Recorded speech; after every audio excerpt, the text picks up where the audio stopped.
Nowadays, everybody talks about energy transition. But what do we mean with energy transition? We are now facing the winds of change, as we have seen with the recent tensions in East Europe and with supply chain issues all over the world.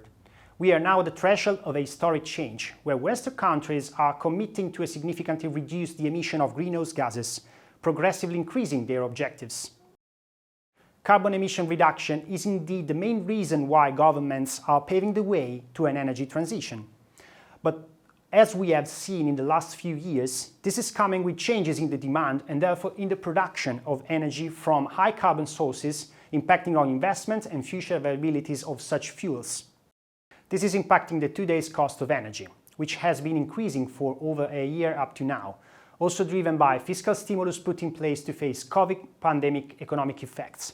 Nevertheless, future climate-related damages may increase if we are not going to rapidly decrease greenhouse gas emissions in the next decades.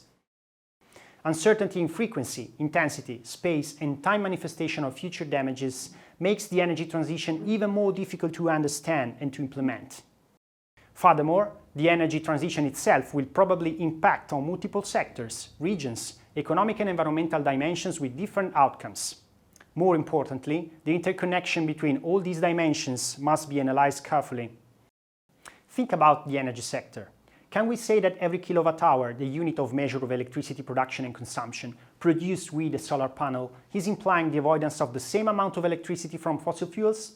In general, adopting a marginal perspective, we can say yes, it is. Nevertheless, reality in the electricity sector is quite complex. And if these changes in volumes of electricity produced by source changes considerably, an issue of grid stability may emerge.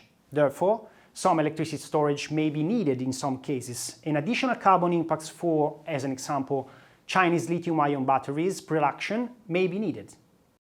But that's not all, because when focusing on an existential issue like climate change, we cannot forget about other vital issues that human beings are facing every day. For example, the energy transition will probably require a shift in workforce, requiring competencies that may be different from what is currently in today's workforce. Moreover, some of these competencies may be placed outside Europe, where expertise and production capacity of some of the most crucial technologies have already been built. We'll soon understand that to make the energy transition possible, it must be a sustainable transition.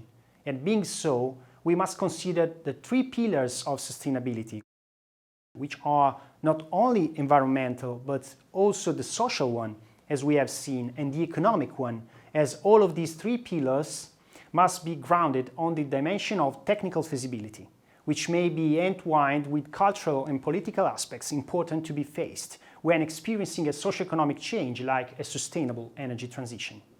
So, we are already realizing that having a sustainable energy transition requires to have a 360 degrees approach on multiple dimensions of human lives, which may be, at the end of the day, also influenced by context-specific cultural values. Nevertheless, before coming to a synthetic interpretation of multiple indicators, it is important to have access to adequate tools to compute and understand such indicators. That is why we want to share with you some fundamentals of impact assessment methods grounded on life cycle approaches.